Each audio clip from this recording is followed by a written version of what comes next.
Bonsoir à tous et bienvenue dans le Grand JT. Tout de suite, le sommaire. Quelles sont les grandes séquences qui ont marqué cette année scolaire? Après une nouvelle saison à décrypter l'actualité de l'éducation sur ce plateau, eh bien, on fait le bilan avec nos invités en première partie de cette émission. Plongée dans les vestiges de l'archéologie avec l'expo Archéo, une expo à creuser. Ce sera en seconde partie de notre émission. Dans son panorama cette semaine, Adrien Fontenot nous emmène au musée aussi, voir l'exposition L'école idéale. Mais avant cela, place à l'actualité de l'éducation avec Adrien.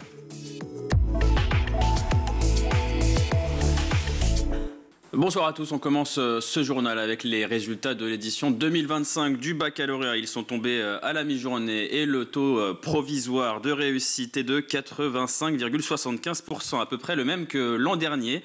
Il était de 85,5%. L'annonce a été faite par la ministre de l'Éducation nationale, Elisabeth Borne, à des journalistes lors d'un déplacement à Janvry en Essonne. Je voudrais féliciter tous les nouveaux bacheliers qui ont maintenant ce couronnement de leur scolarité, qui vont pouvoir poursuivre leur parcours. Naturellement, je pense aussi à ceux qui ont entre 8 et 10 qui devront passer les épreuves de rattrapage la semaine prochaine.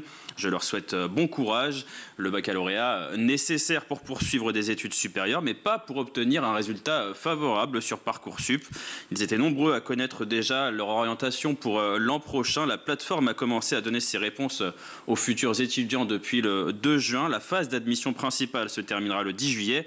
Et comme l'avoue Fiona, une élève de terminale de Strasbourg, le fait d'avoir les résultats Parcoursup avant de passer le bac, ça retire quand même une partie de l'enjeu, mais ça sera toujours une fierté d'avoir le bac. On rappelle tout de même cette année, le postulant le plus jeune inscrit en candidat libre était âgé de 8 ans, une précocité inédite, et le plus âgé, 78 ans. Parmi ces bacheliers, probablement des étudiants étrangers accueillis par la France. C'est un débat qui va diviser au sein du gouvernement. Si certains, comme Bruno Retailleau, se veulent intraitables sur l'immigration, d'autres pensent que c'est une véritable chance, et c'est le cas du ministre chargé de l'enseignement supérieur et de la recherche, Philippe Baptiste. Un point sur les chiffres d'abord en 2023-2024.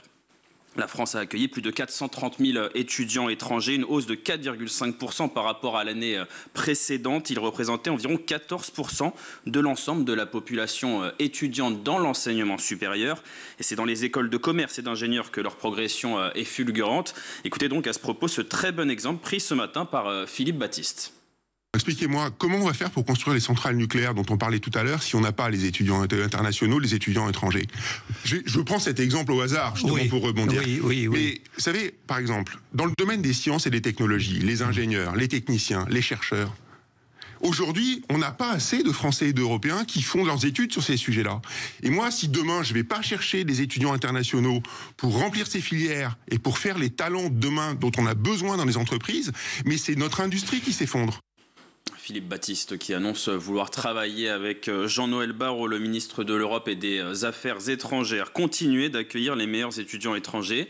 Mieux les accueillir, oui. En prendre moins, non. L'objectif est fixé à 500 000 étudiants étrangers en 2027. On a parlé du bac, mais ce 4 juillet marque aussi la fin des cours, le début des vacances d'été. Beaucoup de parents se demandent qui va garder les enfants pendant 8 semaines et les grands-parents sont souvent la solution pratique. C'est déjà un peu le cas tout au long de l'année. En France, environ 2/3 des enfants de moins de 6 ans sont gardés au moins occasionnellement par leurs grands-parents, que ce soit pour la sortie d'école, les mercredis ou pendant les fameuses vacances scolaires. C'est le résultat d'un rapport de la direction de la recherche, des études, de l'évaluation et des statistiques. Et les grandes vacances d'été ne dérogent donc pas à la règle. Le chiffre baisse un peu, près d'un tiers des enfants, 30%, sont gardés par leurs grands-parents pendant cette période. Mais nos seniors sont bien au-dessus de la moyenne européenne, qui est de 17% seulement. Alors, les grands-parents français dévoués, prêts à tout pour leurs petits-enfants, les avis divergent.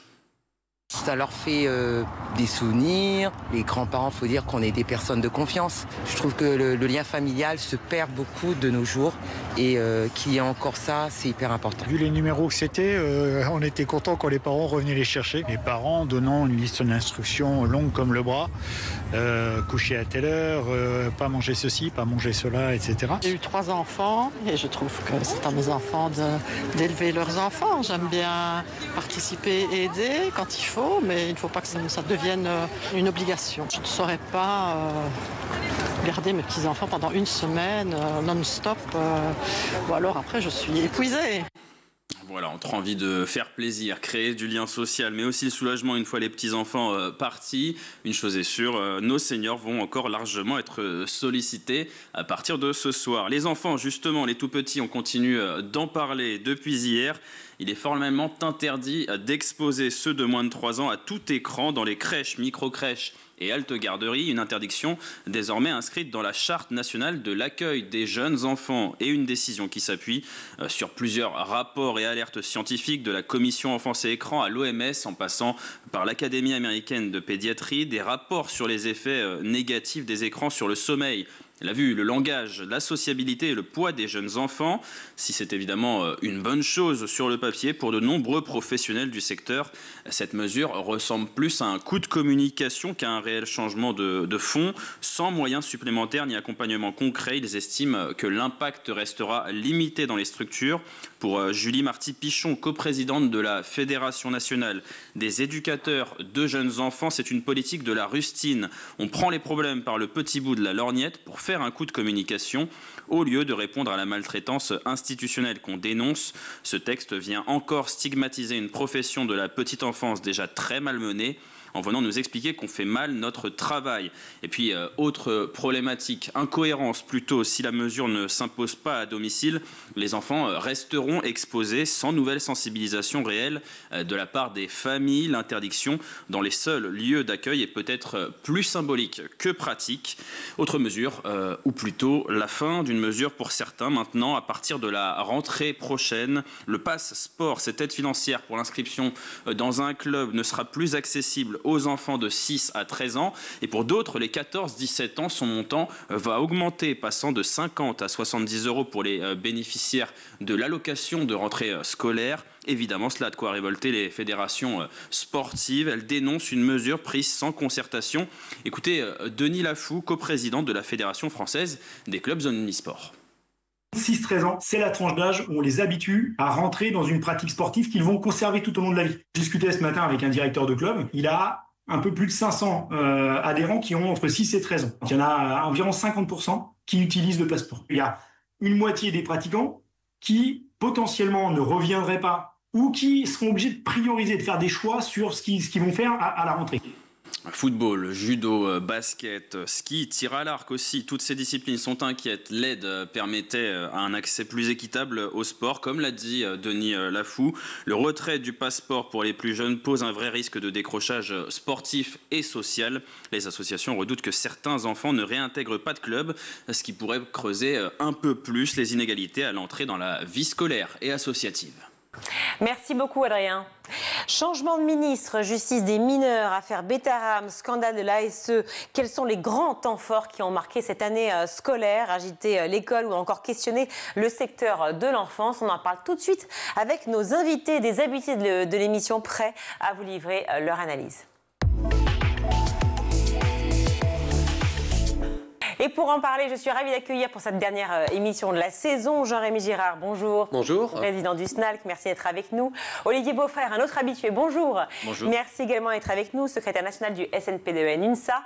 Et Yannick Kervel, bonjour. Bonjour. Référent national école du SE-UNSA, merci d'être avec nous. On va parler évidemment, on va essayer de faire ensemble en 22 minutes un bilan de cette année. Donc évidemment, on a peu de temps, peu de moments. On va essayer de toucher un peu à tous les sujets. Je vais commencer évidemment par l'aspect soi-disant sécuritaire, puisque c'est le thème qui revient très souvent lorsqu'on parle de l'éducation nationale, pardon. Le plan couteau. Depuis les agressions au couteau donc répétées, le gouvernement a promis un sursaut sécuritaire dans l'établissement. Et honnêtement, je me pose cette question comme beaucoup de Français. Est-ce qu'il s'est passé quelque chose de concret, réellement, pour les équipes éducatives, ou est-ce que c'est juste une opération de communication ? Alors, il s'est passé des choses dans le sens où il y a eu un texte qui est paru sur des conseils de discipline automatiques.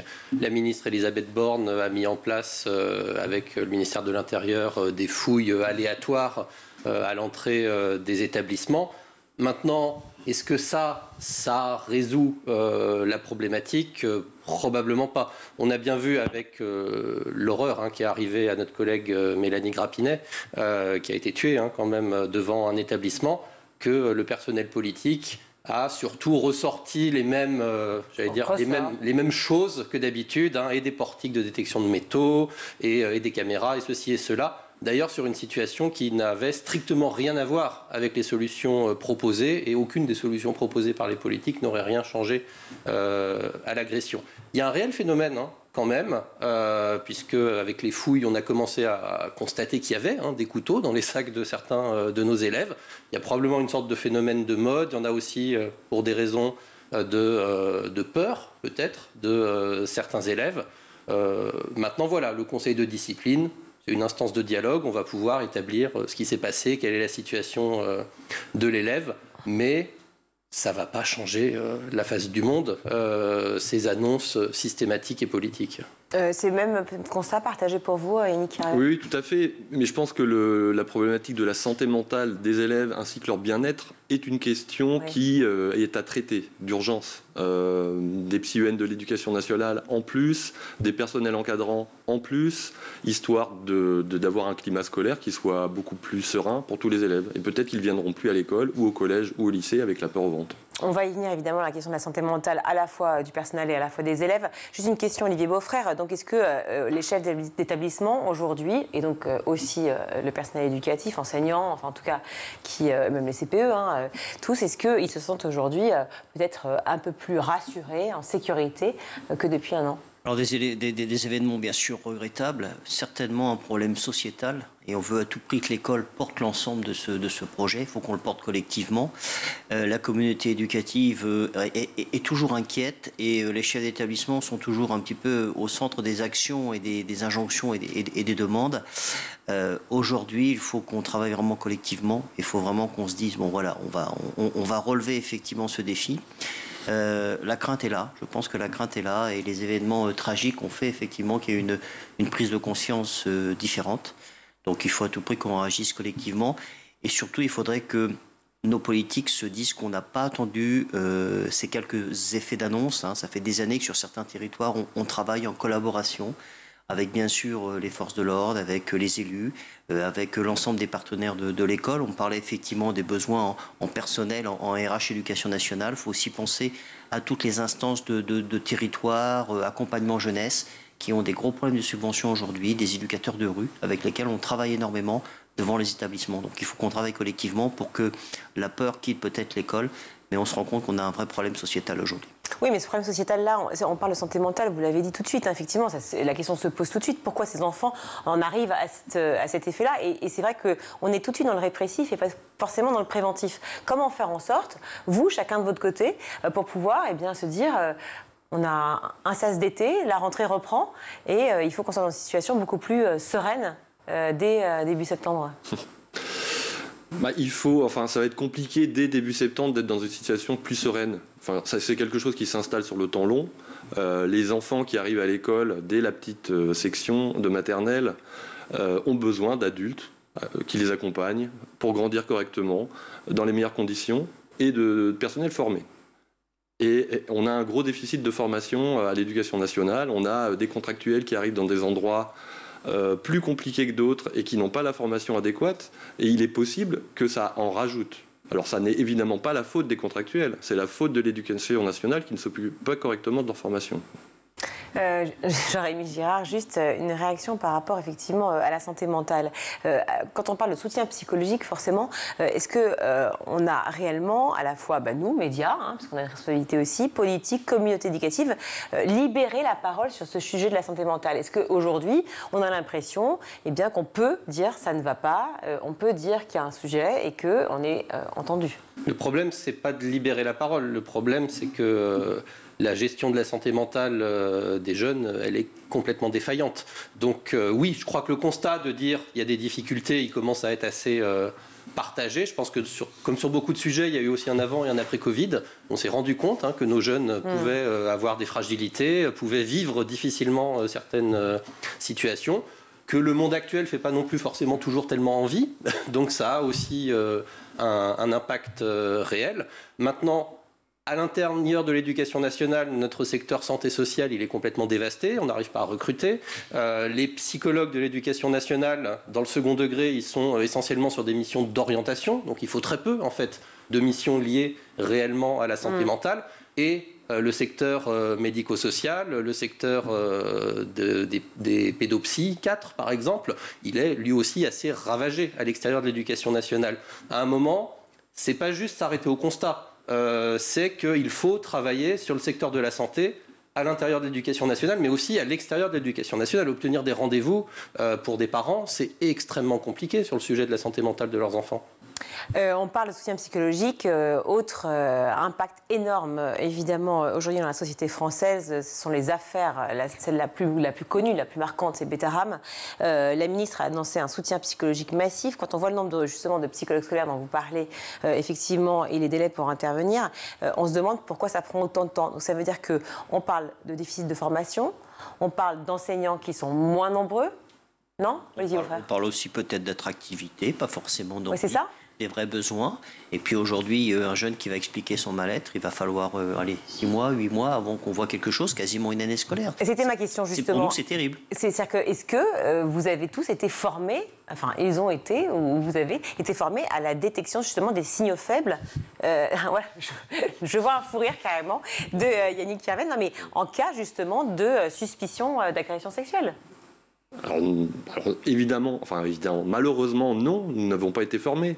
Et les programmes EVARS qui vont se mettre en place à la rentrée prochaine sont une problématique parce que finalement, ils sont nécessaires, ces programmes, évidemment.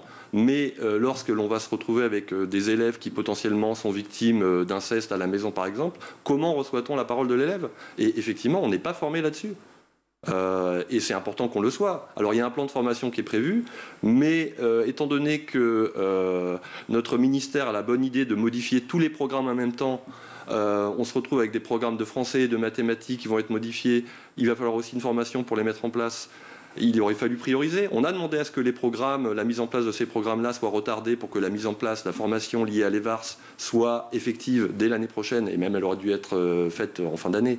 Mais il n'y a pas le temps. Donc il y a cette problématique-là où on a des bonnes idées, enfin pas toujours, mais en tout cas il y en a quelques-unes, et ça là c'en est une, mais la formation adéquate pour les personnels n'est pas au rendez-vous. Bon, Jean-Rémy Girard. Il y a de toute façon un problème majeur avec la formation continue dans l'éducation nationale. Dans le premier degré, l'école primaire, elle est extrêmement dirigiste, extrêmement descendante. On forme sur ce que l'on pense être les priorités du moment qui parfois durent, alors avec des très jolis noms, les constellations, c'est magnifique. Là, je pense que depuis le temps qu'elles sont installées, les constellations, on a dû faire toute la carte du ciel. Mais bon, c'est souvent d'ailleurs assez mal reçu par les collègues. Dans le second degré, c'est une catastrophe, puisqu'on a mis en place un plan visant à ce que la formation continue ne se fasse plus lors des heures de classe, c'est-à-dire lors des heures de service, ce qui, on va le rappeler, est la règle dans la fonction publique, d'avoir sa formation sur temps de service. Donc on a une multiplication de formations à distance après les cours, à 17h, 17h30. Vous allez sur votre visio, vous êtes complètement crevé, vous n'y avez aucune interactivité. Enfin, ça, ce n'est pas de la formation continue. Ça, c'est juste vaguement des directives qui descendent. À peine si vous pouvez poser une question sur le chat et on vous répondra probablement pas. Donc, à un moment, c'est pas simplement poser la question de sur quoi on nous forme, c'est avant poser la question de comment on nous forme et sur quel temps on nous forme. Parce qu'une formation continue mal organisée et qui ne fait absolument pas envie, de toute façon, ça ne marche pas. Et puis c'est le poids dont vous parliez, Olivier Beaufrère, c'est le poids des enseignants ou des chefs d'établissement sur, quand je fais allusion à l'affaire Betterham ou des situations comme ça qui sont dramatiques pour évidemment les enfants, c'est de se retrouver avec ce poids de responsabilité. Quand on est enseignant, par exemple, et qu'on croit voir quelque chose de la part d'un parent, d'un proche, même pourquoi pas d'un collègue, ça peut malheureusement arriver, est-ce qu'on ne risque pas aussi de se dire je risque ma carrière, ma place, je risque l'isolement, j'ai peur. Non mais concrètement, c'est la réalité aussi. Risquer sa carrière, non. On veut libérer la parole. Comment la recevoir? C'est la première entrée. Celui qui reçoit la parole, logiquement, doit enclencher, doit transmettre. C'est la règle. Ça fait quand même des années qu'on fait des signalements, qu'on fait des accompagnements, qu'on fait tout ce qu'on doit faire. Et c'est pas suivi? Alors si, c'est suivi à partir du moment où on le fait. Sur l'affaire de Betterham, ça a quand même déclenché un véritable questionnement. C'est finalement, nous, chefs d'établissement, des établissements publics, on est dans ces démarches depuis des années. On se rend compte que l'enseignement privé sous contrat n'avait aucune obligation. aucune demande, il y a eu des aucun signalements qui ont été faits, mais qui n'ont pas été écoutés manifestement. On a des remontées faits établissements que nous pratiquons depuis 10 années, qu'on vient seulement mettre en place pour les établissements privés. Donc on a un vrai retard. Donc nous, il faut qu'on arrive à suivre, il faut qu'on arrive à progresser effectivement, il faut qu'on ait du personnel, il faut qu'on puisse travailler ensemble. Peut-être que sur les réunions de rentrée, on va aborder effectivement comment nous travaillons, comment nous transmettons, que faire, comment partager. Très souvent, on est seul. C'est souvent le professeur principal, un enseignant, la CPE, un AED. C'est souvent les personnes qui vont recevoir la parole et puis après on récupère et on met en lien et on essaie de trouver du personnel. On a des postes où on a des endroits où les postes sont tellement... c'est pas une absence de postes, les postes sont découverts. C'est-à-dire qu'on n'a personne, c'est prévu. Effectivement, il faut qu'on se débrouille. Il y a des bassins d'éducation, on a 2 assistantes sociales pour 15 ou 20 établissements. Comment vous voulez qu'on fonctionne? C'est impossible. C'est impossible. Évidemment que c'est impensable. Si on prend une semaine classique d'un professeur qui travaille normalement, ça veut dire qu'il aurait une formation sur le plan de la sécurité, une formation sur le plan effectivement des agressions potentielles, une formation de sa formation continue par rapport à sa... Moi j'attends toujours celle sur la laïcité. Voilà, mais on va y venir. On va y venir. J'allais d'abord parler de l'EVARS, mais bien sûr on va arriver sur la laïcité. Et puis le plan orientation, l'ensemble des 1000 feuilles. Mais je vous en prie, on n'a plus que 8 minutes pour dérouler tout ça, mais parlons justement de l'EVARS, parce que ça aussi, pareil, ça fait depuis 2001 que ça existe. On sait très bien que c'est 3 cours qui ne sont pas du tout assurés dans la plupart des établissements français, 3 cours par an. Donc, qui est responsable de se laisser faire? Est-ce que c'est pour vous une question politique, idéologique? C'est-à-dire, est-ce que c'est plus la politique qui fait que, finalement, certains réfrènent aussi? Il y a 2 questions dans l'EVARS. Il y a une question politique idéologique, je crois qu'on l'a bien vu lors de l'étude des programmes, mais j'allais dire celle-là, elle est assez extérieure finalement à l'école, même si le fait de la traiter, de la médiatiser et d'avoir des influences politiques, ça peut venir créer des problèmes dans l'école. Il y a un autre problème, nous, COSNAC, qu'on dénonce depuis longtemps, c'est ce qu'on appelle les heures magiques. C'est-à-dire que l'EVARS, elle est prévue depuis 2001, mais elle n'est pas dans l'emploi du temps. C'est-à-dire, elle est où? C'est-à-dire, elle n'est pas dans la grille horaire, l'EVARS. Donc on la ferait en plus? Il faut soit la faire sur des cours qu'on est supposé faire, soit la faire en interdisciplinaire, mais donc se réunir et faire ça, je ne sais pas trop quand, soit la faire sur des heures qui traînent et effectivement être payé. Des cours de SVT, par exemple, à la place Mais alors, ce n'est pas forcément que des cours de SVT, l'EVARS, parce qu'il y a la vie affective, la vie relationnelle, ça ne concerne pas que les SVT. Donc ça peut être l'éducation morale et civique, ça peut être l'histoire. C'est les heures de cours, on est censé faire les programmes des disciplines aussi. Donc en fait, on multiplie les parcours, on multiplie les enseignements comme ça qui se font sur les mêmes heures de cours qui n'augmentent pas en réalité. Et c'est beaucoup, c'est beaucoup sur l'investissement personnel. C'est un professeur qui va porter EVARS dans son établissement et puis le jour où il change d'établissement, il va falloir reconstruire tout le fonctionnement. À un moment, en fait, on demande de s'investir sur des heures qui n'existent pas, qui vont souvent pas être payées, il faut aussi le dire. Les heures supplémentaires sont en train de fondre comme neige au soleil. Et on reconnaît très très peu l'investissement de ses collègues dans l'éducation nationale. Oui, donc on peut craindre encore plus le problème chronique de formation, évidemment. Les VARS, j'en parlais, Yannick Piervel, le ministre a annoncé qu'elle serait renforcée du coup à la rentrée, en tout cas, pas renforcée, en fait, effective, tout simplement. Voilà, après 20 ans et quelques, c'était pas trop tôt. Mais quels moyens, justement, vous savez? Il n'y a pas de moyens supplémentaires. En tout cas, en primaire, on a pas la même problématique que dans le secondaire, étant donné que on est face à sa classe toute la journée, donc on a moyen de s'organiser. On a moyen d'empiéter sur nos disciplines, je mets des guillemets. Mais encore une fois, s'il n'y a pas d'information au préalable, pour certains collègues, ça va être compliqué de le mettre en place correctement. Et pour parler de formation, il y a une autre problématique aussi, c'est que pour partir en formation, encore faudrait-il qu'on puisse être remplacé. Et ça, on a encore vu cette année, malgré des pseudo-plans qui ont été mis en place, la problématique du remplacement, que ce soit dans le premier degré ou dans le second degré, reste une vraie catastrophe. Il y a des collègues qui peuvent être malades et qui n'osent même pas partir, en tout cas dans le premier degré, en congé, parce qu'ils n'ont pas envie de laisser leur classe, ils savent très bien qu'ils ne seront pas remplacés, que leurs élèves vont être répartis dans les autres classes. Donc il y a une tension au niveau de la profession à ce niveau-là, qui fait que la formation nécessaire ne peut même pas se mettre en place, faute de remplaçants. Mais comment fait-on? C'est-à-dire que là, la rentrée s'opère en 2 mois. Qu'est-ce qu'il y a comme solutions qui ont été écoutées par le ministère? On n'a pas de solution, on a des annonces, on a des plans pour lesquels on n'a pas forcément des textes. Nous, on appelle ça le millefeuille, on empile, et on va fonctionner sur ce qu'on appelle la marge d'établissement, c'est-à-dire qu'on n'a aucun moyen supplémentaire. La marge, c'est l'argent que vous avez qui va pouvoir servir à recruter. C'est une petite proportion du volume d'heures qu'on nous donne sur laquelle on doit mettre toutes sortes de choses en place. Mais à force d'empiler... C'est quoi toutes sortes de choses, veuillez vos frères, qu'on comprenne, pour ceux qui nous regardent? On peut avoir les VARS, on peut avoir effectivement toutes sortes d'entrées, on peut avoir l'accompagnement personnalisé, l'accompagnement personnalisé, toutes ces choses. Effectivement, il y a un moment, en langue vivante. à force d'empiler, eh bien on bloque. Je ne sais pas si on va parler des groupes de besoins de 6e, 5e, par exemple. Avec plaisir. Voilà. Ça a fait partie aussi des nouvelles mesures de l'année. Et donc, effectivement, eh bien, on va essayer de faire au mieux, mais comme le disait mon collègue, eh bien, il y a un moment où, si la personne part, eh bien, il n'y a plus le projet, et puis on a de plus en plus de difficultés à trouver des personnes volontaires, des personnes qui veulent être référents, des personnes qui veulent être professeurs principaux. Il faut se rendre compte aussi qu'on a un tel volume d'heures, une telle demande, une telle accélération. Une très grosse fatigue, c'est l'ensemble des personnels d'éducation nationale, que les bonnes volontés disparaissent quand même. Mais quand on ne peut pas remplacer déjà un professeur qui est devant sa classe, quand on sait qu'on doit le dédoubler pour les groupes de besoins auxquels vous faites allusion, ou groupe de niveau, on ne sait toujours pas le nom, que répondre, groupe de besoins, allez, groupe de besoins, que dire donc du coup de cette réalité, bonne ou mauvaise mesure? Ça n'a pas très bien marché, effectivement, sans surprise, parce qu'une fois encore, on a mis des moyens horaires qui sont absolument pas conformes à ce qui était attendu en termes d'aménagement. Nous, on a fait 2 enquêtes au SNALC, une au retour des vacances de la Toussaint et une là très récemment. Globalement, en français et mathématiques, les collègues sont 1/3 à nous dire qu'ils ont vu des améliorations et 2/3 à nous dire qu'ils ont plutôt trouvé que ça se dégradait.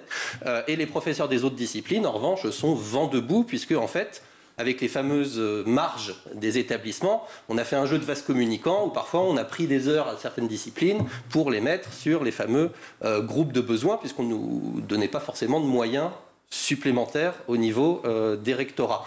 Donc, il y a des établissements où ça s'est mis en place tout à fait correctement et de manière visiblement intéressante. C'est souvent des établissements où les équipes fonctionnent bien, par exemple, peuvent être stables également. Mais dans beaucoup d'établissements, les collègues faisaient un peu de zapping d'élèves qui n'arrivaient pas à se retrouver. On voit aussi que ce qui était prévu au départ, c'est-à-dire on va changer les groupes régulièrement pour répondre aux fameux besoins, d'où groupe de besoins. C'est pas du tout ce qui s'est passé. On les a changés 0 fois, voire 1 fois, parce que c'est trop compliqué de changer les groupes tout le temps. En fait, ça n'a aucun sens. Dans la réalité du quotidien, effectivement, ça ne fonctionne pas.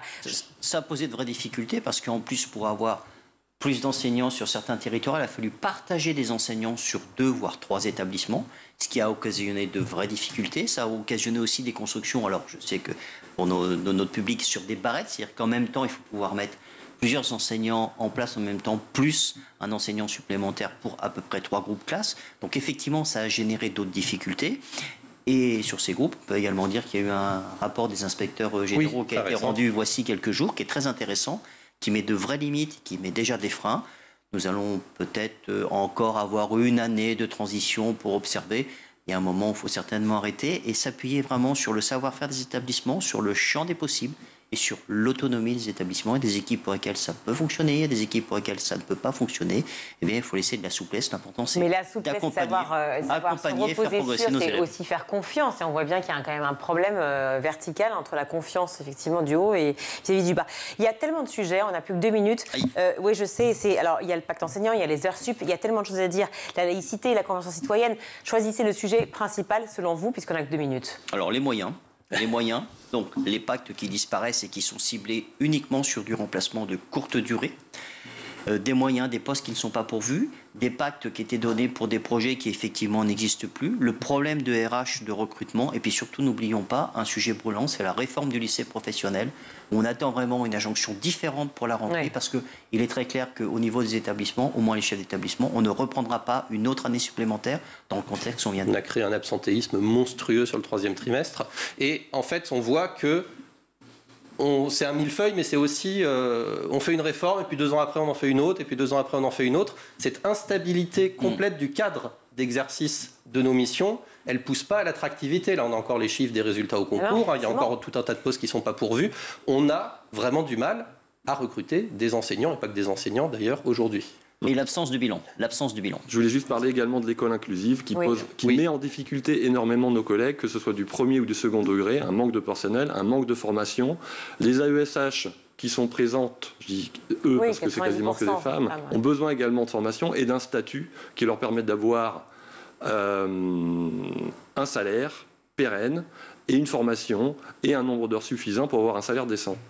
Salaire décent, effectivement, c'est toujours ce qui revient, clairement. Et quand on voit tout ce qui se passe dans les autres pays, déjà en Europe, mais ailleurs, on ne comprend pas comment on peut espérer une attractivité nouvelle avec effectivement un manque de reconnaissance. Clairement, est-ce que c'est quand même le principal problème de l'éducation aujourd'hui? C'est le principal. Nous, quand on fait des enquêtes là-dessus, c'est ce qui vient en numéro 1, c'est la rémunération. Il faut arrêter de croire que professeur, c'est un métier merveilleux, il y a les vacances, on est fonctionnaire, la sécurité de l'emploi, tout ça. Une fois encore, on n'arrive pas à recruter. Enfin, tous les gens qui disent « Ah, les profs, vous êtes toujours en vacances, vous êtes des feignants », mais venez, s'il vous plaît, venez. Hein. On embauche, hein, on prend des titulaires, des contractuels, on prend. Aujourd'hui, j'ai presque envie de dire, on prend tout à un moment, parce qu'on n'a plus rien. On doit rendre, Olivier. On nous annonce des réductions budgétaires, il faut savoir quel schéma et ce qu'on veut vraiment pour notre école de demain. On a des vrais besoins, il faut que l'école soit prioritaire. Vous revenez en septembre tous les trois pour refaire un point d'été. On ne sait pas si ce sera passé quelque chose, peut-être on se racontera nos vacances, mais en tout cas, si possible, on parlera des nouvelles mesures. En tout cas, merci à vous d'être venus sur le plateau du Grand JT. Jean-Rémy Girard, président du SNALC, Olivier Beaufrère, secrétaire national du SNPDBN-INSA, et Yannick Kiervel, référent national école du SE-INSA. Merci beaucoup. Merci. Courte pause, on se retrouve.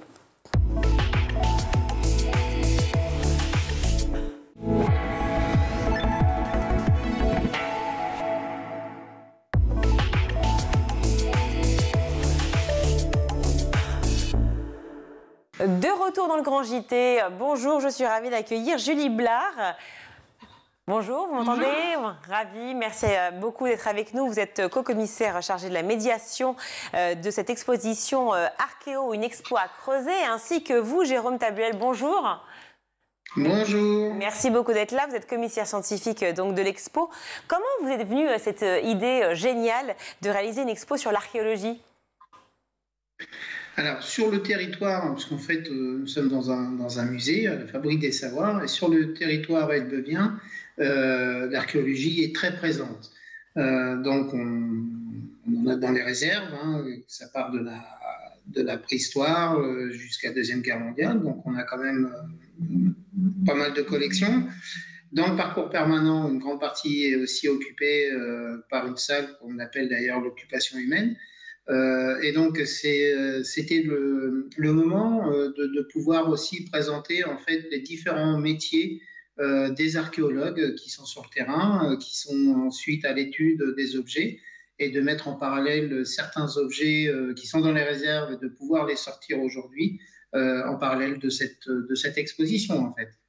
Oui, alors cette exposition, effectivement, vous le dites, il y a un musée, effectivement, à Elbeuf-sur-Seine, qui s'appelle la Fabrique des Savoirs, qui permet à tous, d'ailleurs, de pouvoir comprendre, si on ne le sait pas déjà, l'intérêt de l'archéologie, mais surtout comment cela se procède, ce qu'on y trouve. Et puis, effectivement, cette expo, une expo à creuser du 5 juillet au 4 janvier 2026, une expo gratuite, je le rappelle, il faut quand même le dire.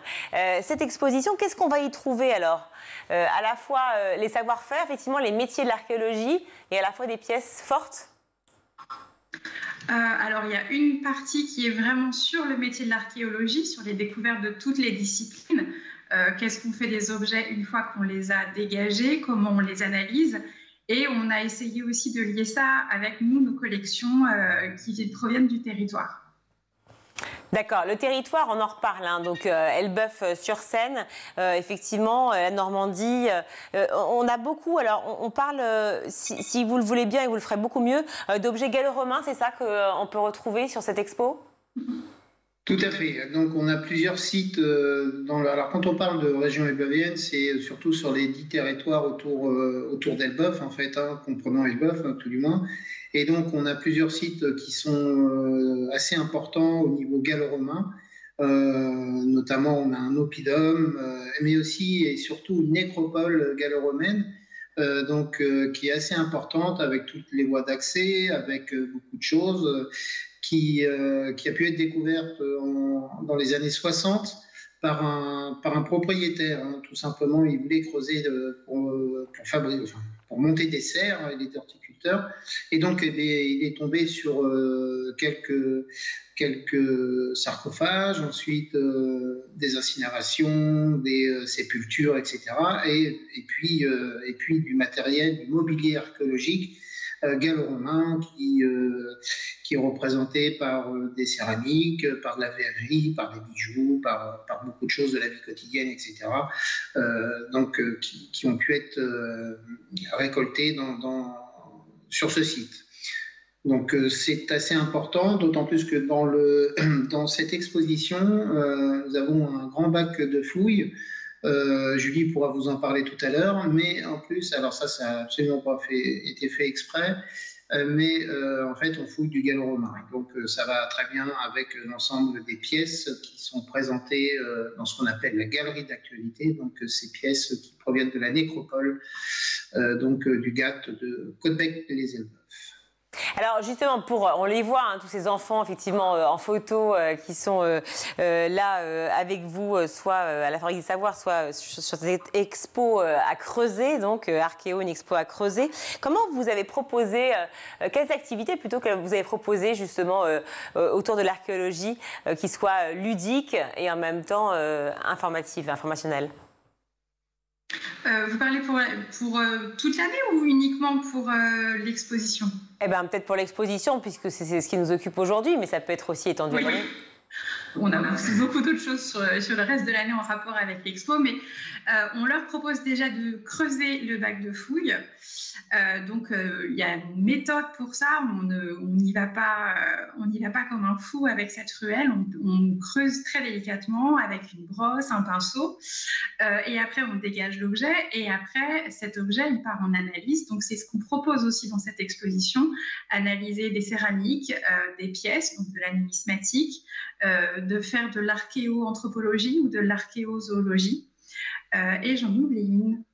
Non, c'est bien. C'est de la stratigraphie, mais la stratigraphie. La carpologie. L'étude des graines et des végétaux, ça c'est important. Parce que alors, une fois qu'on a repéré l'objet, j'imagine effectivement tout le travail qui est fait, mais peut-être déjà comment on repère un site? Alors ça c'est il y a tout ce qu'on déjà c'est ce qui existe avant la fouille en fait, parce qu'une fouille c'est toujours très intéressant bien entendu, mais il y a avant la fouille, il y a pendant la fouille et il y a après la fouille. Et avant la fouille, alors parfois ce sont des découvertes fortuites qui nous amènent sur un terrain, enfin quand je dis, moi je suis pas du tout archéologue, mais qui amènent les archéologues sur un terrain. C'est aussi dans des écrits, donc dans des publications anciennes où il y a quelque chose qui a été mentionné, etc. Et puis il y a surtout aussi quand une commune ou un parti, enfin surtout une commune veut construire quelque chose, il y a un diagnostic qui est fait. Et à partir de ce diag, en fait, eh bien, soit il y a des fouilles, ou soit ça présage rien du tout, et donc il n'y a pas de fouilles du tout. Mais en général, notamment ce qui s'est passé sur Elbeuf, donc il y a un diagnostic qui a été fait notamment pour la nécropole, on savait très bien qu'il y avait quelque chose, et donc ça permet de voir jusqu'où on peut aller fouiller, suivant les moyens, suivant le temps, etc. Puisque en fait, on ne peut pas bloquer, enfin les archéos ne peuvent pas bloquer non plus pendant 10 ans un chantier, quoi. Donc voilà. Donc ça se passe un peu comme ça. Et puis il y a d'autres choses aussi. Il y a ce qu'on appelle les photos aériennes. Donc ça, les photos aériennes, ça permet de voir, mais sur un milieu qui est découvert, ça permet de voir les structures anciennes, etc.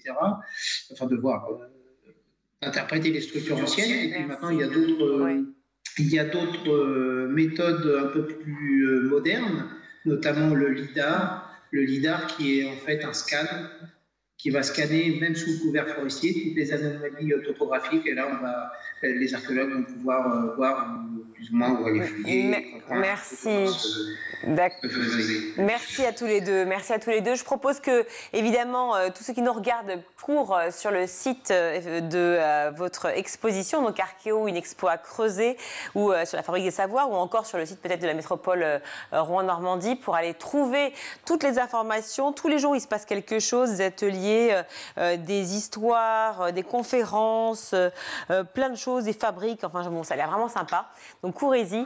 Merci à vous deux, Julie Blard et Jérôme Tabuel, qui êtes commissaires, tous les deux éco-commissaires, donc chargés de la médiation et scientifiques pour l'autre, voilà, de cette exposition Archéo Expo à Creuset. Merci à vous.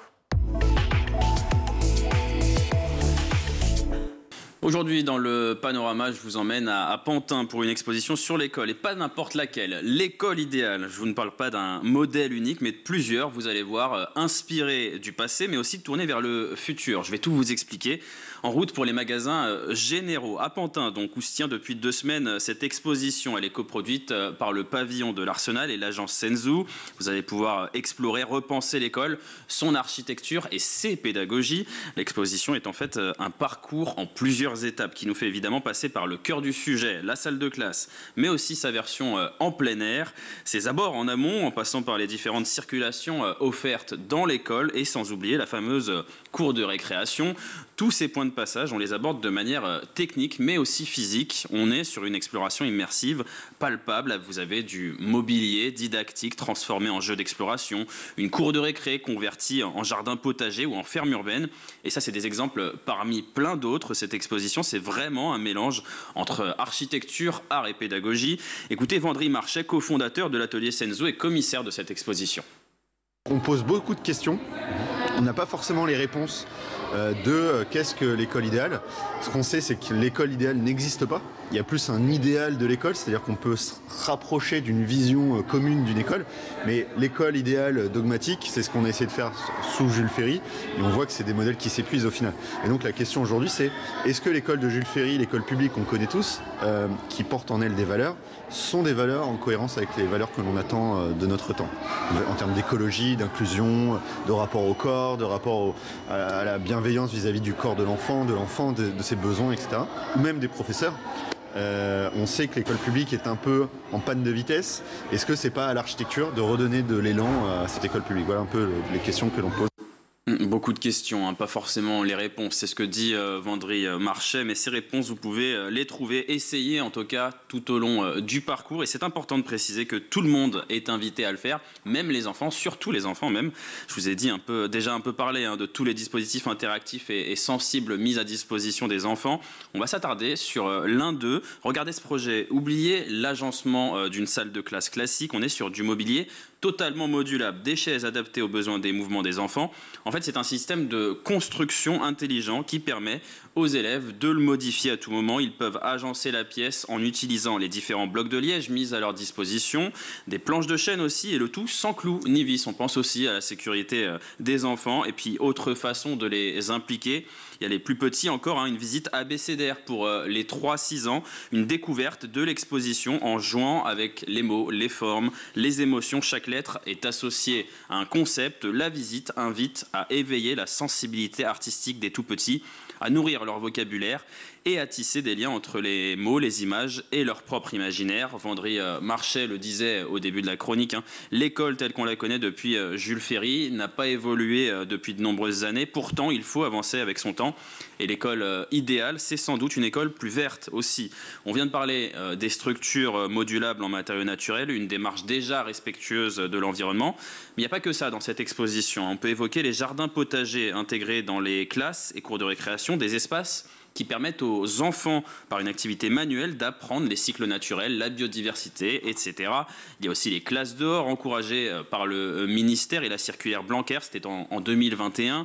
Elles prennent place dans cette exposition avec des espaces à ciel ouvert où les apprentissages se font au contact de la nature. On écoute de nouveau Vendry Marchais sur cette importance d'avoir une école un peu plus verte. Ça, c'est l'avenir de notre société au sens plus large, et l'école est un vrai berceau où on peut créer des cours végétalisés, des cours de récréation végétalisés, des classes plus ouvertes sur l'extérieur, et quitte à disparaître de l'école bâtiment et d'aller en forêt faire classe. Et c'est un peu le thème, c'est de dire, en fait, la nouvelle école ou l'école idéale, elle est davantage tournée vers l'écologie, davantage tournée vers la bienveillance, vers l'inclusion, etc. C'est des valeurs qu'on connaît déjà, mais qui, je pense, nécessite d'être réinfirmé par une école en tant que bâtiment. Nous, on a vraiment... on ne dit pas qu'une pédagogie est meilleure que l'autre. c'est pas du tout le propos. Nous, c'est vraiment l'outil, l'école à travers ses murs en fait. Quel bâtiment nous voulons pour éduquer nos enfants, pour transmettre des savoirs et pour que les pédagogies aient place dans des lieux qui sont faits pour ça, en gros. Et donc, il y a des mouvements. Les mouvements, c'est plus d'écologie dans les matériaux utilisés, plus de contact avec la nature, est-ce qu'on se déplace vers la nature, est-ce qu'on utilise les circulations, enfin voilà, il y a plein de thèmes qui se dégagent pour se dire, regardez, si on ajoute, peut-être que l'école idéale, c'est peut-être l'addition de tout ce qu'on voit, aussi bien les exemples architecturaux, mais aussi les exemples d'artistes. Et l'éducation nationale est déjà en marche sur ce sujet depuis 2023. Elle a lancé une vingtaine de mesures pour la transition écologique. On peut citer la généralisation des aires éducatifs, objectif 18 000 d'ici 2030, et la formation des éco-délégués, ou encore la promotion du label E3D pour tous les collèges et lycées et de plus en plus d'écoles primaires. Ce label E3D, on le rappelle, pour école ou établissement en démarche globale de développement durable. Voilà, parler d'architecture, d'écologie et de pédagogie en s'amusant, c'est l'objectif de cette exposition. Un espace ludique pour enfants et adultes. Les infos pratiques, je vous les donne. C'est jusqu'au 12 octobre au magasin Généraux à Pantin, gratuit, ouvert les après-midi du mercredi au dimanche. Merci beaucoup Adrien. Tout de suite, c'est le meilleur de School TV avec le ZAP. Vous dites que vous étiez plus tranquille, pardon, mais c'est pour vous laisser sur ce sujet-là, qu'il n'y avait pas de racisme. Mais enfin, quand même, vous racontez, vous êtes d'origine turque, chacun sait que les Turcs sont forts comme un Turc, n'est-ce pas? C'est un stéréotype auquel vous donnez corps et auquel vous donnez même votre propre corps. Il y a d'autres moments où vous dites, il y a des gens qui se méfient de nous de manière un peu incompréhensible, on en croise. Non, mais c'est quand même du racisme, tout ça. Oui, mais à l'époque... Ce que vous voulez dire, c'est que vous ne le vivez pas comme tel. Oui, à l'époque, en fait, on estime que c'est normal. Et même moi, on m'a jamais dit que c'était grave à l'époque. On m'a dit c'est comme ça, il faut faire avec. Et d'ailleurs, quand ma mère m'emmène voir le Gaune du Shahaba, le film qui raconte la vie d'Azouz Begag, il y a des scènes similaires dans le film, et le père dit la même chose. C'est comme ça, il faut faire avec. Et c'est en grandissant, finalement, c'est en s'intégrant qu'on comprend que ça ne devait pas être là. Mais il me semble aussi qu'on comprend très vite que même quand on sent qu'il y a une discrimination, si on se met à lutter contre, en fait, on est dans le mythe de Sisyphe, quoi. Ça ne va jamais s'arrêter. Et choisir de tourner la tête, c'est aussi se protéger pour avancer. Moi, c'est le choix que j'ai fait.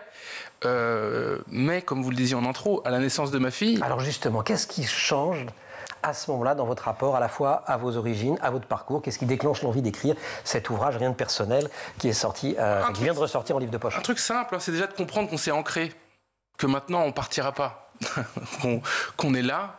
Et ça vaut pour moi, peut-être pas pour d'autres, mais ça vaut pour moi, c'est de le comprendre. Ensuite, j'ai un enfant, donc je dois le protéger, l'élever, lui apprendre des choses. Et là, je suis confronté à du discours. Donc j'entends à la radio, je me rappelle très bien, je suis en train de la bercer, et un candidat à la présidentielle dit ce sont des voleurs, des menteurs, avec ces mots-là. Et moi, la scène est absurde. Je regarde ma fille, je dis mais qu'est-ce que tu leur as fait encore? Et ça a commencé comment? Et est-ce que tu as été toi-même surpris de ton succès un petit peu? Surpris, je sais pas, ça direct. Je pense en disant au fur et à mesure, puisqu'il y a des médias quand même qui ont relayé l'information. Mais après, ça a commencé, pour la petite histoire, c'est juste qu'il y a un ami qui m'avait dit tu voudrais pas, toi qui rappes, qui fais des maths, tu voudrais pas faire les deux en même temps? Et ça tombait sur une année en fait où j'avais 2 classes de 3e particulièrement difficiles à faire réviser. Et je me suis dit, pourquoi pas faire des chansons pour les faire réviser, quoi. Là, moi, la formule que je propose, c'est pas pour comprendre à l'origine, pour faire réviser les élèves.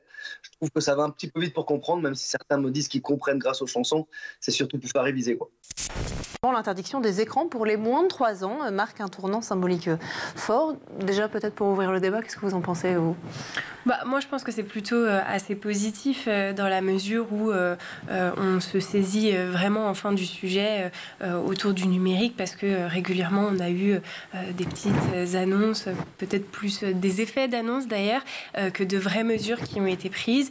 Et quelque part, je trouve que ça va dans le bon sens parce que ça permet de sensibiliser le public. Alors, sensibiliser le public, effectivement, mais est-ce que c'est plus une mesure de santé publique ou un aveu d'échec collectif sur notre rapport collectif au numérique? Alors, je vais d'abord débunker le fait que pour moi ça soit pas du tout un aveu d'échec, dans la mesure où ça serait un échec si ça ne s'intégrait pas justement à une politique un peu plus globale, c'est-à-dire si on interdit les enfants au moins de 3 ans mais qu'on n'en encadre pas l'usage plus tardivement, que ça soit à l'école primaire, au collège, au lycée, et ça le serait aussi si il n'y a pas un accompagnement aussi des familles, qu'il n'y a pas une coordination avec l'école, etc. Là, ça deviendrait un échec. En revanche, comme je le disais en introduction, quand vous m'avez demandé mon opinion, c'est plutôt positif, puisqu'on répète tout le temps, effectivement, et y compris sur ce plateau, qu'on a besoin d'éduquer les plus jeunes et Bien aussi les générations au-dessus, les parents, les enseignants, à l'utilisation du numérique. Et voilà, c'est des mesures qui vont dans ce sens-là. La seule chose, effectivement, qu'on peut peut-être, entre guillemets, reprocher à la France, c'est une réaction peut-être un peu tardive, dans la mesure où aujourd'hui, en France, on a plus de 50% des enfants de moins de 2 ans qui sont déjà exposés aux écrans quotidiennement. Et surtout, si on se compare à certains de nos voisins européens, notamment dans les pays nordiques, on sait qu'ils sont déjà bien plus avancés sur tous ces sujets-là. Ouais.